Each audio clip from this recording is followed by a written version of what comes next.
Taste the Daily. Madurai மாவட்ட சுகாதாரத்துறை அதிகாரி குமரகுருபரன் வீடியோ கான்பரன்ஸ் மூலம் நடத்திய ஆய்வுக் கூட்டத்தில் அனைவரையும் ஒருமையில் பேசிய அதிர்ச்சி வீடியோ வெளியாகியுள்ளது. அதில் மாவட்ட சுகாதாரத்துறை அதிகாரி குமரகுருபரன் பெண் மருத்துவர் ஒருவர் மருத்துவ விடுப்பை எடுத்தது தொடர்பாக உன்னதான் லீவு போட வேணாம்னு சொன்னேன்ல என்கிறார். தொடர்ந்து படிக்காத முன்னங்களை வச்சு வேலை வாங்கிட்டு இருக்கோம், அறிவுனா என்னன்னே தெரியாம மஞ்ச காமாலைக்கு டெர்மனலாசிட்டியிடம் மெடிக்கல் லெட்டர் வாங்கி கொடுக்கிறவங்களை வச்சுக்கிட்டு மாடு கூட மேய்க்க முடியாது என கூறுகிறார்.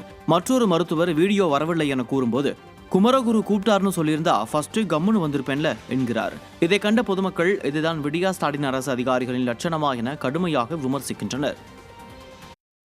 அவரெல்லாம் அறிவு வழி நாங்களாம் முண்டமாய் உட்காந்துருக்கோங்களா? கொடுத்த இன்ஸ்ட்ரக்ஷன் இப்படிதான் பாப்பாங்களா? ஐவி 9 மணிக்கு போட்டே ஆகணுமா? ஐன்ஸ் குரூஸ் அவ்வளவு எமர்ஜென்சி அது.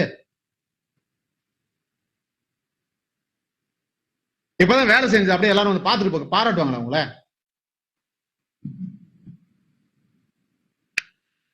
படிக்காத முண்டாங்களெல்லாம் வச்சு வேலை வாங்கிட்டு இருக்கோம். நம்ம எவ்வளவு பெண்டிங் இருக்குன்னு தெரியுமா உங்களுக்கு? சார் தெரியலைங்க சார். ஏடி மேடம் கால் பண்ணி இந்த மாதிரி பெண்டிங் வந்து ஃபுல்லா போட்ட மேடம், திருப்பி வந்து எவ்வளவு இருக்கு அப்படின்னு சொல்லி நான் டீடைல்ஸ் கேட்டிருந்தேங்க சார். எங்களுக்கு வந்து அது விசிபிளா வரலைங்க சார். டெலிவரி என்ட்ரியும் எங்களுக்கு உங்க வீடியோ ஆன் ஆகலையா சார்? வர மாட்டேங்குது சார் வீடியோ. கூட்டு பாத்தீங்களா ஒழுங்கா?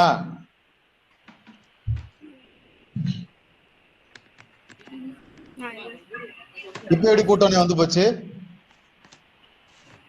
சார்? இப்பதான் சார் செக் பண்ணி மறுபடியும் இப்ப மறுபடியும் கூட்டணி வந்தது. கரெக்டா?